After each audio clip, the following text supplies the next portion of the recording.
Okay, boys and girls, let's have a look at the other half of conducting an experiment.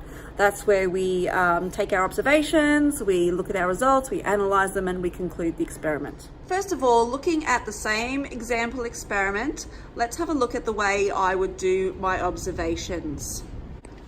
Okay, first of all, I will write what day we are looking at. I will give the date of this. I will label each picture. Plants with fertilizer, plants with no fertilizer. I will label the parts of the plant or the parts of what you see here. I've got the fertilizer in here. As you can see, there's none on this side.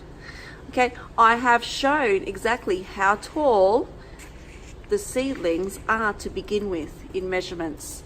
And I have annotated it, a little description of what I've got.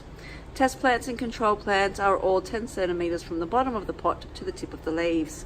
Now I've got day 3 and the date. Again, plants with or without fertilizer.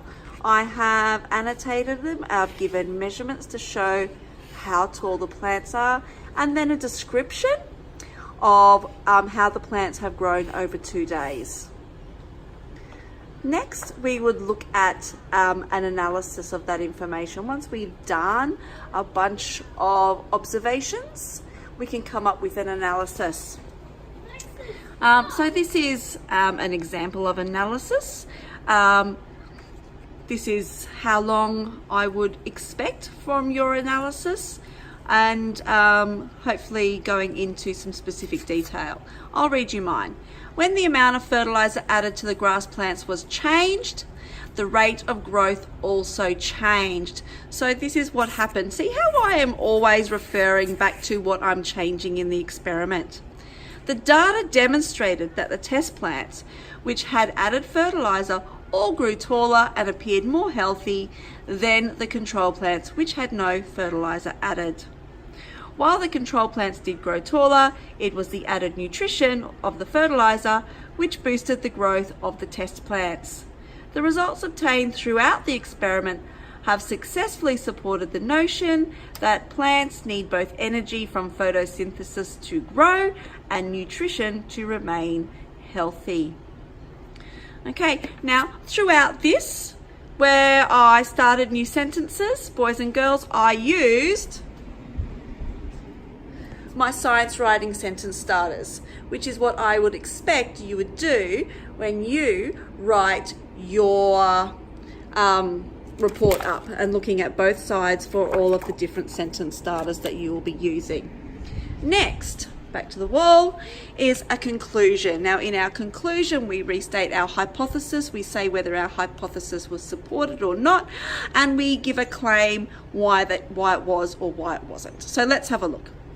It was hypothesized that the plants with fertilizer added would grow taller because fertilizer would provide extra nutrients to support the growth of the plants.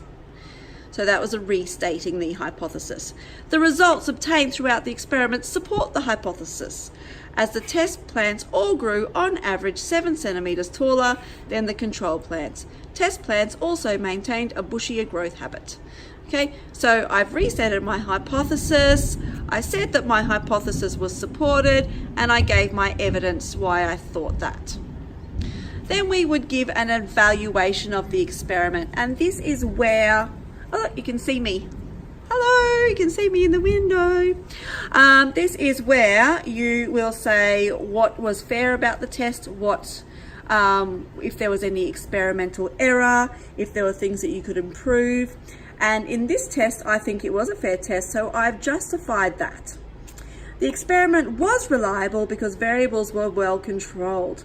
Grass plant seedlings were all the same height and growth habit prior to the start of the test.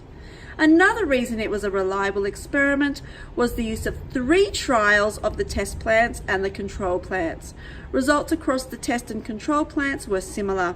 Following this experiment, further tests could be done on either different types of fertilizer to find out which is better suited to grass plants, or an experiment testing different amounts of water given to find out the optimum water requirements of grass plants. So in your evaluation, you are saying whether it was or wasn't a fair test, what could be improved upon your testing, were there any experimental errors, and what could you do next? What other experiments could you conduct? And again, those sentence starters are all on your bookmark.